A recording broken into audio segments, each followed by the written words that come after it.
Hello everyone, फिर से नई कहानी के साथ आपके सामने प्रस्तुत हूँ। ये नई कहानी नए साल में आपको ज़रूर कुछ ना कुछ आपकी सोच में बदलाव लाएगी समाज के प्रति। फिर भी मेरा काम है कोशिश करना। मैं अपनी पूरी कोशिश करती हूँ और आपके सामने एक नई कहानी एक नई सीख के साथ सुनाने जा रही हूँ। ये है एक बहुत ही सेंसिटिव कहानी, बहुत ही संवेदनशीलता है इसमें, तो आप ध्यान से सुनिए। एक बार एक पोस्टमैन जिनका नाम था मोहन, वो माधोपुर में चिट्ठियां बांटने का काम करते थे।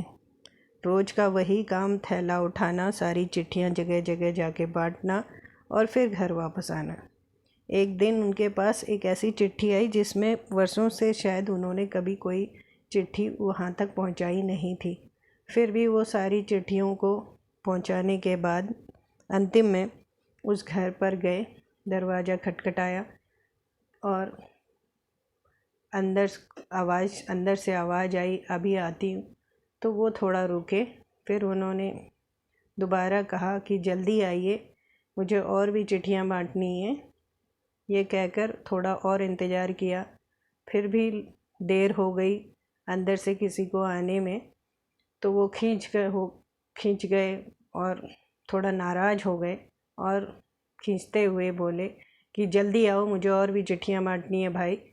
तब थोड़ा वक्त और लगा और फिर एक जैसे ही दरवाज़ा खुला वो हैरान हो गए, चौंक गए, सदमा लग गया समझ लीजिए। तो देखा कि एक लड़की जिसके दोनों पाँव नहीं हैं, किसी तरह रगड़ रगड़ के सामने आई, पहुंची और बोली, काका थोड़ी देर हो गई, माफ़ कीजिएगा। ये सुनकर और देखकर मोहन काका काफ़ी सदमे में आ गए, दुखी हो गए कि ये क्या किया मैंने। फिर भी उन्होंने चिट्ठी दी और कहा कि हस्ताक्षर कर दीजिए। चिट्ठी देकर वो चले आए। फिर इसी तरह चिट्ठी बांटने का रोज़ का काम उनका चलता रहा। 8-10 दिन बाद एक और चिट्ठी उसी पते पर फिर से आई। अब फिर से वो सारी चिट्ठियां बांटने के बाद अंतिम में उसी एड्रेस पर गए, उस पते पर, और आज वो उन्होंने खुद ही कहा कि मैं चिट्ठी नीचे से डाल देता हूँ, आने की और हस्ताक्षर करने की ज़रूरत नहीं है। लेकिन अंदर से आवाज़ आई, थोड़ा रुकिए, मैं आती हूँ। तो वो काका वैसे ही बड़े दुखी थे अपनी पहली इस तरह की हरकत से। तो फिर रुकते हुए थोड़ा इंतज़ार किया उन्होंने। थोड़ी देर में दरवाज़ा खुला और लड़की के हाथ में एक तोहफ़ा था।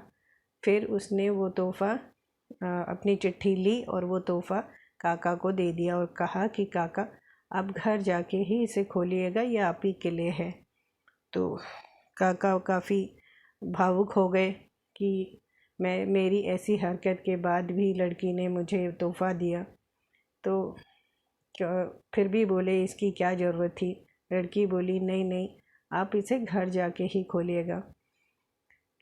और जब काका फिर चल पड़े और घर जाके उन्होंने सबसे पहला काम इसे खोलने का किया।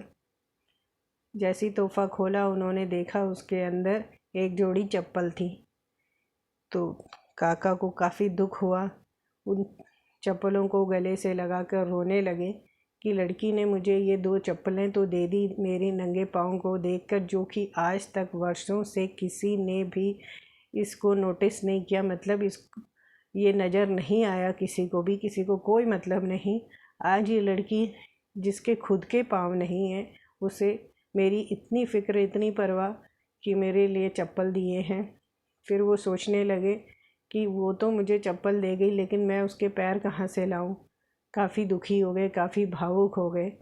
इसीलिए ये एक सीख है हम सभी के लिए, जिनको भगवान ने सब कुछ दिया है, स्वस्थ हैं हम, तो हमें जिस मनुष्य को हमारी हेल्प या सहायता या हमारी संवेदना या की ज़रूरत है, हमें उसे ज़रूर उसकी मदद करनी चाहिए, उसकी हेल्प करनी चाहिए। कभी मजाक नहीं उड़ाना चाहिए, खिल्ली नहीं उड़ानी चाहिए, जिससे कि वो पहले ही वो दुखी है अपनी कमियों के कारण, और दुख के सागर में मन नहीं धकेलना चाहिए उसे, और मदद करनी चाहिए जितना हो सके, क्योंकि वो मदद उस इंसान की नहीं होगी, वो परमात्मा की मदद होगी। परमात्मा भी खुश होंगे इस मदद को देखकर। इसलिए हर आदमी को, हर इंसान को एक दूसरे की कमियों को कम करने के लिए, उसके दुख को कम करने के लिए ज़रूर प्रयत्न करना चाहिए। इस तरह ये दुनिया बहुत ही, अगर सब लोग करने लगे इसी तरह का प्रयत्न, तो ये दुनिया बहुत ही खुशहाल हो जाएगी। और इस कहानी के साथ शायद आपको अच्छी लगी हो और इसकी सीख भी अच्छी लगी हो, तो ज़रूर सब्सक्राइब और लाइक कर दीजिएगा, और क्योंकि इससे मुझे भी मदद होगी आगे बढ़ने में। फिर मिलूँगी नई कहानी के साथ। तब तक के लिए अपना ध्यान रखिएगा, खुश रहिएगा, सुखी रहिएगा। Happy new year to all and happy new year to everyone. Bye bye.